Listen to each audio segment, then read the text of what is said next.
Jack London, The Little Lady of the Big House, Part 72. Mountain trails and all the rest give me the fast walk, the fox-trot, the long trot that covers the ground, and the not-too-long, ground-covering gallop. Of course, the close-coupled easy canter, but I scarcely call that a gait. It's no more than the long lope reduced to the adjustment of wind or rough ground. She is a beauty, Dick admired, his eyes warm in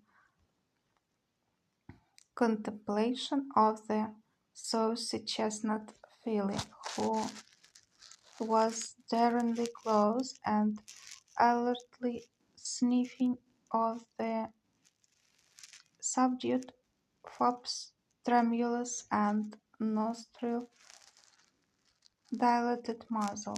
I prefer my own horses to be near thoroughbred rather than all thoroughbred, Paula proclaimed.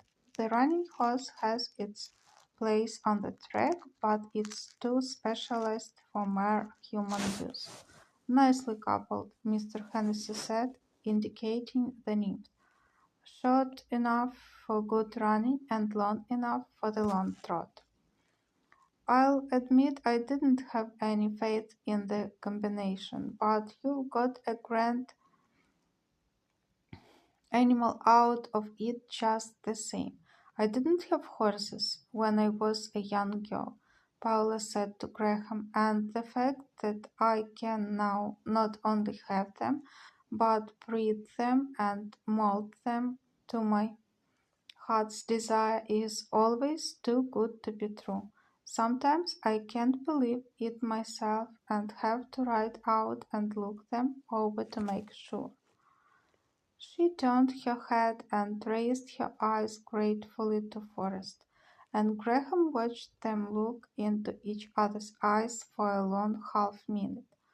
Forrest's pleasure in his wife's pleasure in her young enthusiasm and joy of life was clear to Graham's observation. A lucky devil was Graham's thought, not because of his host's vast ranch and the sources and achievement of it, but because of the possession of a Wonder Woman who could look unabashed and appreciative into his eyes as the little lady had looked. Graham was meditating with skepticism Ernestine's information that Paula Forrest was 38 when she turned to the colts and pointed her riding whip at a black yearling nibbling at the spring green. "Look at that level rump, Dick," she said, "and those trotting feet and pasterns." And to Graham, "Rather different from Nim's long wrists, aren't they? But they're just what I was after." She laughed a little, with just a shade of annoyance. The dam was a bright sorrel, almost like a fresh minted $20 piece, and I did so want a pair out of her of the same color for my own trap. Well, I can't say that I exactly got them, although I bred her to a splendid sorrel trotting horse. And this is my reward, this black, and wait till we get to the broad mares, and you'll see the other, a full brother and mahogany brown. I'm so disappointed. She signed out a pair of dark bays feeding together. Those are two of Guy Dillon's cat brother, you know, to Low Dillon.